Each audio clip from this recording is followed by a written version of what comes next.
Welcome to the Recover Your Soul podcast, a spiritual path to a happy and healthy life.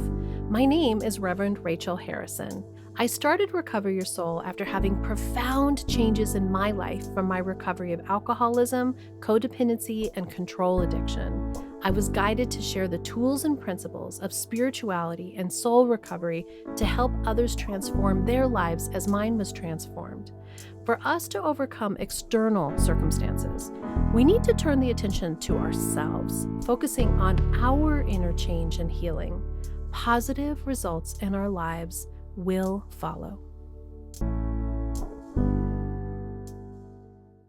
Welcome to Recover Your Soul. I'm Rev Rachel, back with another interview to inspire and to give us more on our soul recovery journey. I have Amy Margolis with me. She is the author of Here's the Memo. And what we're going to be here today is really empowering women to step into their wholeness and to be able to put yourself first, and your healing first. So welcome to Recover Your Soul, Amy. Thank you so much for having me. I really appreciate it. I'm so excited for us to chat. You're in California, in Santa Monica. We were just talking about that's where my husband Rich is from. And you work in the recovery industry, is that right? Yes, I'm a therapist, a licensed therapist, and we have an agency in Santa Monica. We work with all kinds of mental health, Mm-hmm. but I see a lot of eating disorders, substance abuse. Yes. We generally don't get into this field because we think it's an interesting place to go. We generally get here because we lived it. So is that the case for you? Yes, 100%. And this is in my book. I am a recovered anorexic. Um, so I got into recovery in college, and when I was in college, I was studying to be a teacher. So I was doing my student teaching, and I really didn't care if the kids learned math or if they cheated on their spelling test. I wanted to talk to them about mom's addiction or their parents' divorce. I knew it wasn't for me. Mm-hmm. And it was at that same time that I had hit my bottom with my eating disorder and found my way to counseling. And my counselor therapist was so helpful. And I was like, could I actually do this for work? I just didn't even know much about therapy because that was like a no-no in my family. You didn't go to therapy. I grew up back in Massachusetts, and we just didn't do therapy. It was an Irish Catholic family. So when I decided to quit student teaching and go straight to graduate school, that was not a popular decision in my house. You know what I mean? Mm-hmm. But I knew inherently this is what I was supposed to do.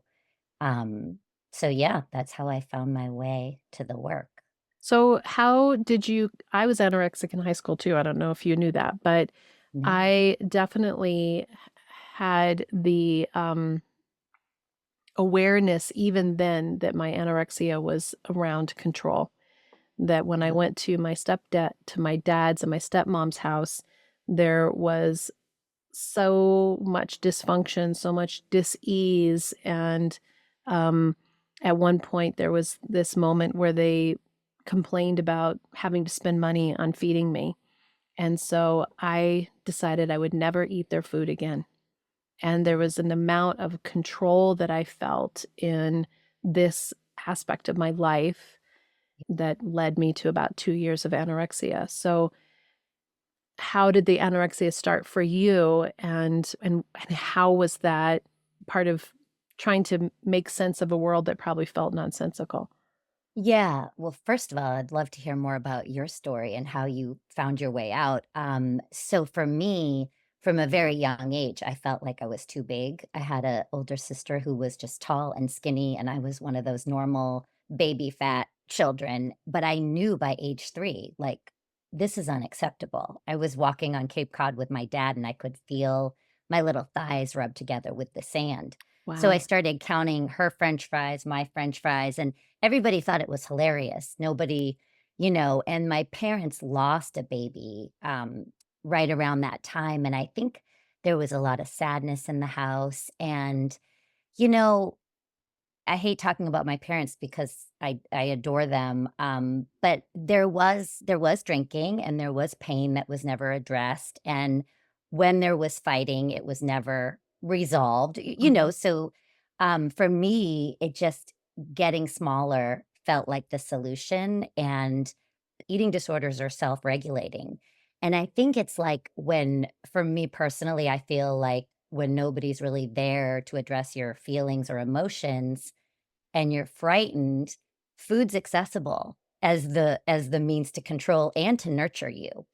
And, I really think all eating disorders begin with the core sentence like, "It's never good to be hungry. It's never good to have needs." It's a denial of your base one of your most basic needs, which is Mhm. food. And I think that's true whether you're 400 pounds or 90 pounds. I think that's the original sentence for eating disorders in my experience. Mhm.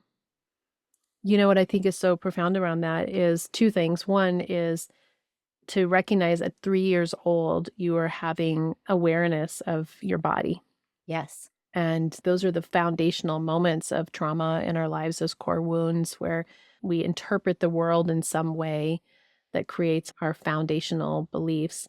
And even today as a therapist, to protect your parents, and what I love about soul recovery that's really come through to me is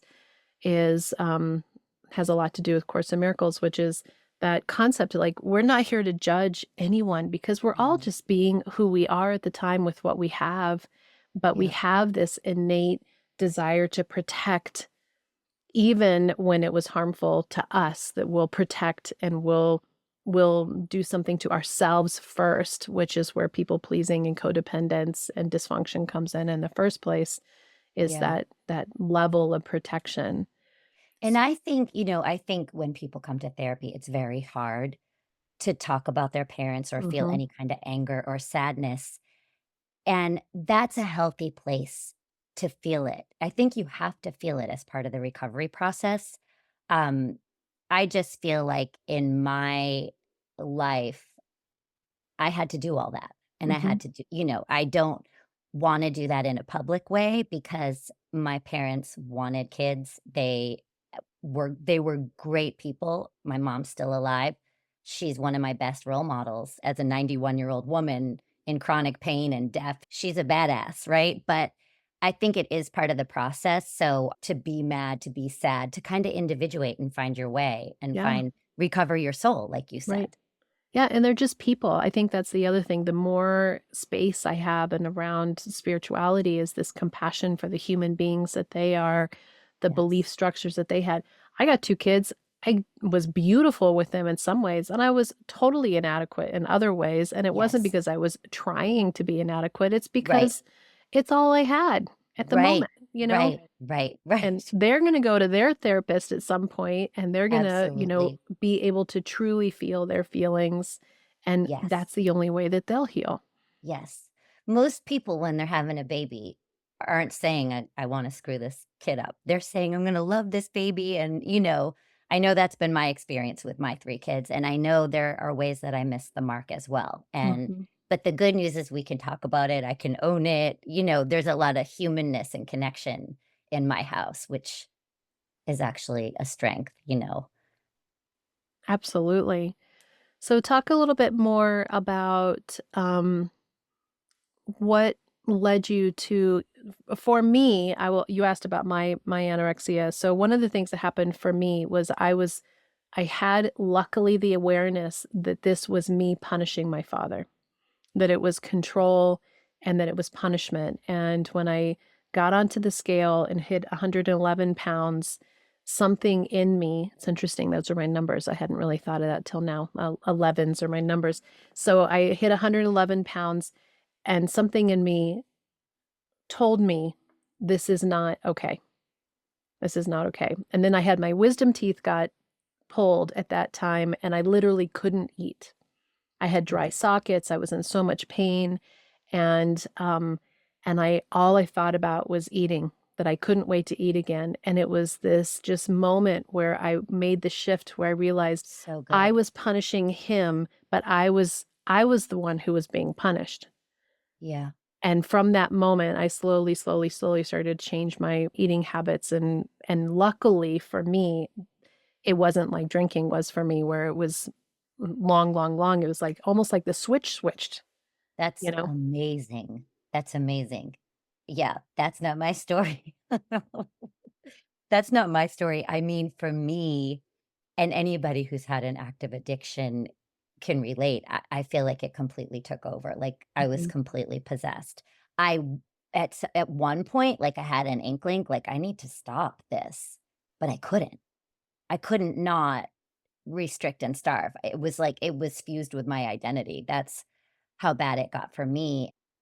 And again, I didn't get the proper help. So what happened was I went to my senior year of high school and the girls were like, "You look so good." I was 90 pounds. Those are my numbers and I'm 5'5". I was disgusting. And the boys all ignored me. The very same boys that were dating me the year before didn't even look at me. mm, And then somewhere along the line that year, I met a boyfriend who, he was the perfect guy at the time, and he was older and very protective, and I wanted to be normal.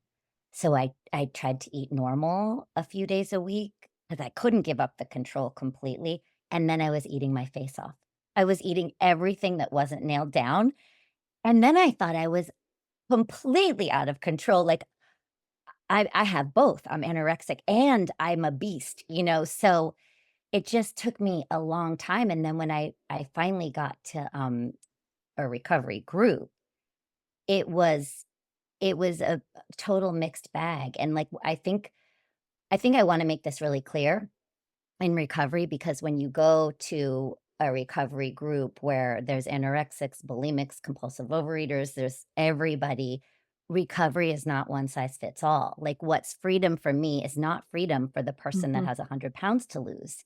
But I think what really gets diluted is the people like bulimic people or people like me that started overeating in retaliation to the starving is we think we need the guardrails because we're completely out of control, and the truth is we need no guardrails.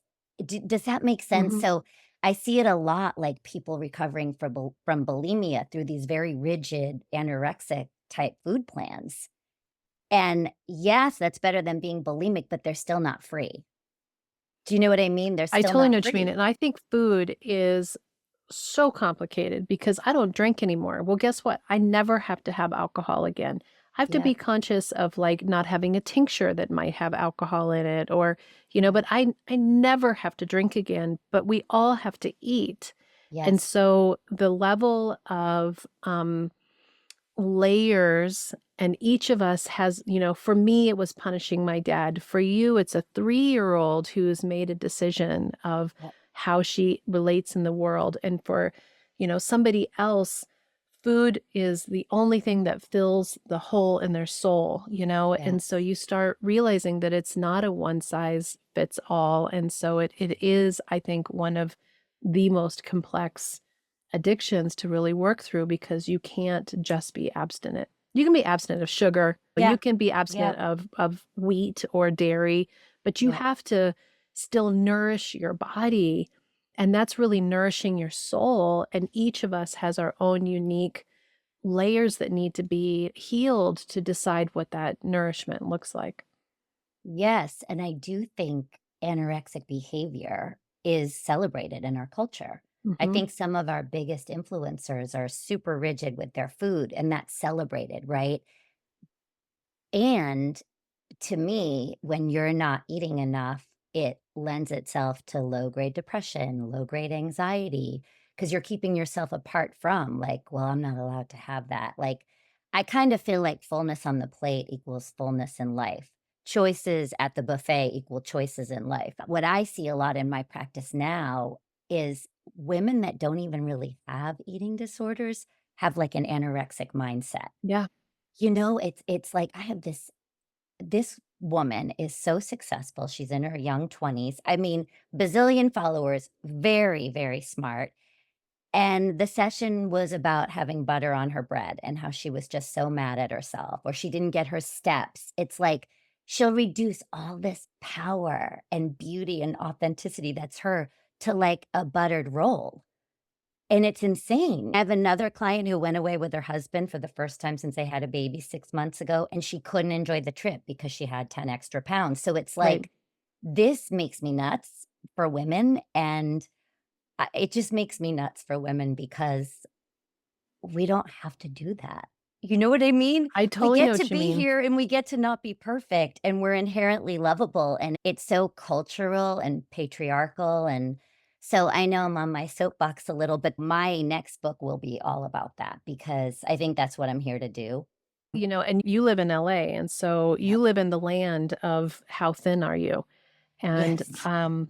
I had, someone that I knew who was kinda struggling with some stuff, and I talked to their dad, and I said, "Oh, how's so and so doing?" And he said, "Oh, she's doing great. She's down to 100 and whatever it was, 120 pounds." And I thought, "That is not what I asked." I did Yes. not ask if she Yes. had lost weight, which she did not Yes. need to lose weight, by the way. What I asked was, "How is she feeling? How is she How is doing?" she And the feeling? response was how she looked.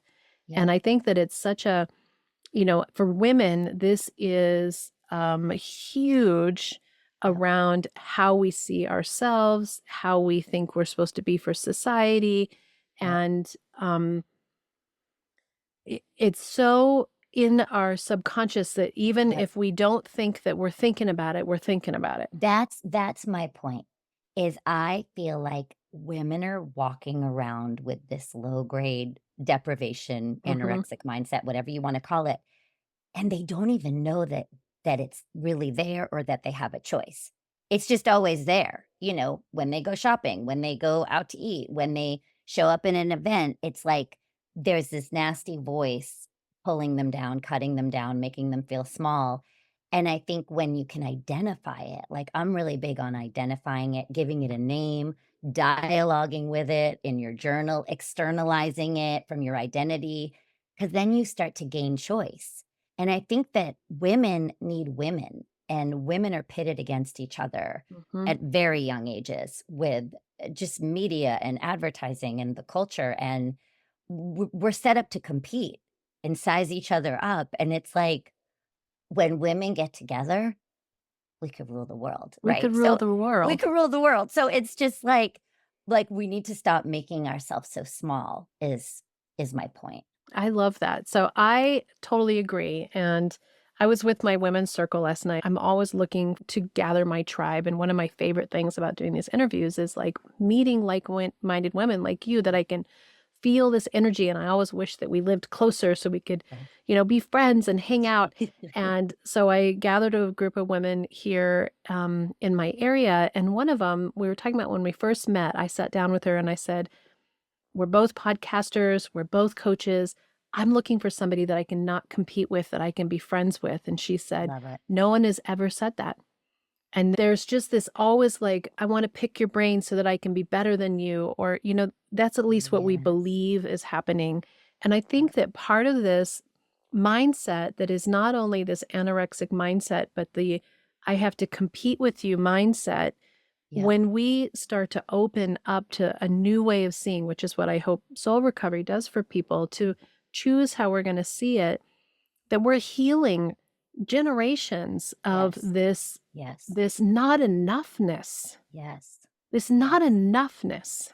Yep. So Yep. how do you I love that you talked about owning it in your journal, really like connecting with that part of yourself. Can you walk us through an example of what that looks like? Well, let me think. So for me, if it's loud, I'll literally sit down because long after you're recovered, you still have I do have an anorexic drive to get things done or to like I'm an overachiever. I'm all the things. And then when something exciting happens or an achievement happens, like my first inclination is they're not enough, and it's Mhm. not real. So I'll sometimes literally write anorexia semicolon, give her a voice. And whatever she's telling me, like, you're not as good at it, whatever. And then I'll write that like higher self or me now or big me, and I will speak because the observer is who I really am, Mhm. right? That's my higher self. That's my soul recovered. And I'll write back, and it's so funny because she's always there to protect me. I'm kind of like I don't wanna curse on your Good podcast, first. but I wanna say, "Bitch, what are you doing here? What are you doing here?" And usually she's really trying to protect me, stay Mhm. small. I mean, that was my solution to trauma at a very young age. Stay small, don't talk, and I have this voice that I got teased for. So really don't talk, shut up, stay small, so whenever I'm expanding, that is gonna be my first from my subconscious, like, danger, stay Mhm. small, what are you doing? Stay safe. And so I think when you dialogue with it, you'll really see how every voice we have in there is serving us somehow. Like it has a secondary gain.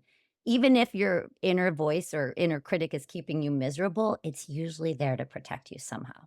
I love that you're saying that 'cause I teach and say exactly the same thing, and when Yes. you realize that it's not the enemy, that it's actually part of your defense mechanisms. Yes. I mean, in a way, addiction is the same thing, right? It's like, "I'm gonna save you from these feelings," or, "I'm gonna fix this Absolutely. situation, I'm gonna do," Absolutely. and it thinks that it's solving something. Yes, yes. And So for me, I would say my self-esteem was so low, and I remember in high school, I'm like, "Well, at least I'm the skinniest." Like, I felt like I had nothing else, like, all my friends were better than me in my head, but I'm the skinniest. Like, anorexia gave me some fake power, mm, right? And it was all fake, and it's anorexia is filled with lies, like, "If you get thin, you'll be happy," or "Happiness is right around the corner, just do the next thing." Like, it's always the carrot's always getting pulled down the road. So, it lies a lot, and I'm getting on a tangent, but I do think my little subconscious programming is my knee jerk is, like, to stay small and not which is show up. protection, right? I Yeah, mean, I yeah, love that you're talking about this because I think the inner critic, when we really start realizing that voice. I was working with somebody, and we were talking about how it's the mean girl, and I yep. said, "It's the mean girl that needs to be loved and killed with kindness instead of I aggression." agree with that. I agree with that because when I dialogue, we get on the same page and we're buddies, but Mhm. I'm in charge. Right. It's really cool. Like she's not out there to kill me. She's out there to protect me. Yeah, so I think that's really powerful to do that. I do a lot of family systems work in my practice and giving yourself a voice at different ages too. Mhm. We recently went through something and my husband was unemployed, and I was having so many feelings about this because it was going on for a long time, so I was like, "How does my little girl feel? How does my teenager feel? How does my young adult feel? How do I feel now?" And my little girl was like, "He's trustworthy." My teenager was like, "We gotta get out of here. He's" you know what I mean? Like, "He's bringing us down." And so, like, it was like at different ages, you kinda have to honor we all have a million parts of ourselves that we have to give voice to so that they don't wreak havoc, you know? Absolutely. I love internal family systems and Yeah, Gestalt therapy and these concepts of giving voice, and what I think about for me is we each have chapters of our books, right, with yeah. these intense moments that these characters really are developed, and they show up when they're activated, and so you to give them voice to me is so important because if you're just trying to shove it down, you're really just, providing more fuel for them to be afraid instead of to Yeah, say, "I hear or you." you feel like your head is like a battlefield, like, "I don't wanna feel that way, but I do feel that." Like, I think it helps with integration and Mhm. staying in charge. You, Yeah, the adult higher self, stays in charge. and they're all important. I think that's the thing that's so powerful and beautiful is to, like, really recognize your feelings are offering you something. Yeah. They're not for nothing. Yes. If it doesn't feel good to not be able to butter your toast, it's trying to tell you something. Yes. I mean, it's really Yes. a touching into that there's pain underneath there, that there's things to look at underneath there, that there's Yeah. healing to happen. Yeah. Absolutely. Absolutely. And I think people that are practicing restriction or anorexia, it's like they go, go, go because they're denying their most basic need. So they have to fill, but then what happens is they're not feeling any of their life. Mhm. They're not able to allow it in. if that makes sense, because it's Yeah, like there's a barrier because they're hungry. I see that all the time, these people with big, full lives, but they can't feel it. right. They can't hold it. They can't let their achievements or power or abundance, like, stick to their ribs. So if you have somebody, here you are recovered yourself and you're working with people, a lot of people in the soul recovery community are here because of Al-Anon or because they have loved ones who are suffering. What is your suggestion if you have somebody in your life who is struggling with some sort of a food addiction? Absolutely, therapy. I think therapy as a first step because I'm huge on group work because, you know this better than anybody, but the opposite of addiction is connection, and Mhm, when you meet those fellow travelers, everything opens up when you're willing to share the truth. I think that is probably that's the most important element for recovery, but a lot of people are so isolated and just so in it in the beginning. I just think the first step is going to therapy, or mhm, I really do. Somebody that understands eating disorders and understands the difference between the different eating mhm. disorders. I think that would be a first step because even clients I work with now, I see them when they're starting and I'm like, "But if you do this and you go to this group," like, I have this whole agenda in my brain and then I'm like, "No, they're just peeking out of their isolation. Mhm. They're just willing to tell me the truth." And I think the most important element of recovery at all is telling the truth. Telling the truth and keep showing up. That's Mhm. it. Because things will start to shift and change if you just keep telling the truth and showing up. That's powerful. That's what I would say. Yeah, and Yeah. I think because control is such a fundamental piece of all of addiction that, the more that we can be of loving support without trying to control someone else's journey, that's the never-ending opportunity for us to stand in our own discomfort and Yes. allow somebody to make those choices for themselves, and again, food is really complicated. Yeah. Yeah, I like that you said that because it made me think, I think some people are addicted to food maybe, like, they nurture with food, they fill with food. Anorexics are addicted to control. Period. So recovery for the compulsive overeater who's addicted to food, maybe like you get to eat what's on your plate and take a break in between meals. And that's where you're going to find the freedom. And you have to get comfortable being uncomfortable doing that, having a boundary. With anorexia, you have to be comfortable eating the full meal, eating to fullness, and you're gonna be uncomfortable, but the freedom's on the other side of that. Mhm. It's giving up control. It's really giving up control is recovery for an anorexic, and giving up perfectionism and staying small and all the things. I love that you have all this to give. If people get the Here's the Memo book, what is the main takeaway from the book?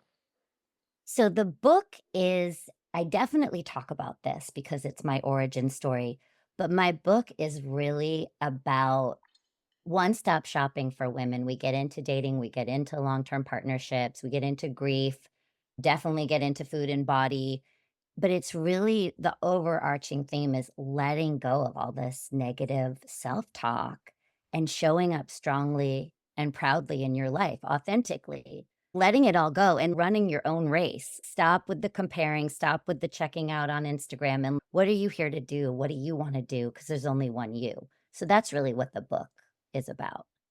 That is such a powerful message, and it's one of my big messages too, which is that Yes. spirit brought you here to be uniquely you. And we Yes. actually one of my big soapboxes is that we are given these gifts that are our unique aspects of ourselves, and then we reject them. Yes. And Yes. we each get to really cultivate those gifts within ourselves and to stand in our authenticity. And no one is more desirable than somebody who's humbly and beautifully authentic, like Yes. Yes. And that's that is to me anorexic to have these gifts and then not share them, keep mhm, yourself small. And it's a prescription for depression too. yeah. So there is only one you, whoever is listening. this is your one life and you get to live it and you get to feel fullness in it. Feel fullness. I love that. So Yes. how do people get a hold of you? Do you have a website? I am on, I'm not a big social media person, but I do have a little Instagram. It's Here's the Memo. And then my website is amymargolislcsw.com. Fabulous. Yes. So thank you so much for having me and for everybody out there listening. I am so grateful to have you here today sharing this really important piece of the addiction world, but mostly the important piece of the women standing in their wholeness and their Yes. fullness, because that's what we're here to remember. Yes. Yes. Amen. Amen. Thank you so much. You're welcome. Until next time, namaste. Thank you for listening, and I hope that that helps support your soul recovery process.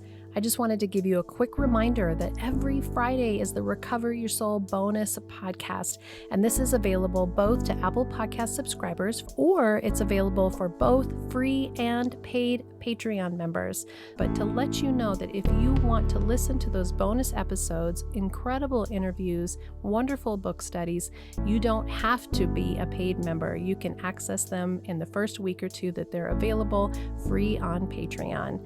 This community is so important to me. If you want coaching, I'm here for you. You want to come to a retreat, I'm here for you. You want to come to the free soul recovery support group, the community is here for you. Watch us on Facebook, Instagram, follow us on all the social media for daily inspiration. Be part of the Facebook group. And one of the most important things is that you share this podcast with people that you think that it will resonate with, that you think that they're interested. Give it 5 stars, give it a review. We are growing this community together because together we can do the work that will recover your soul.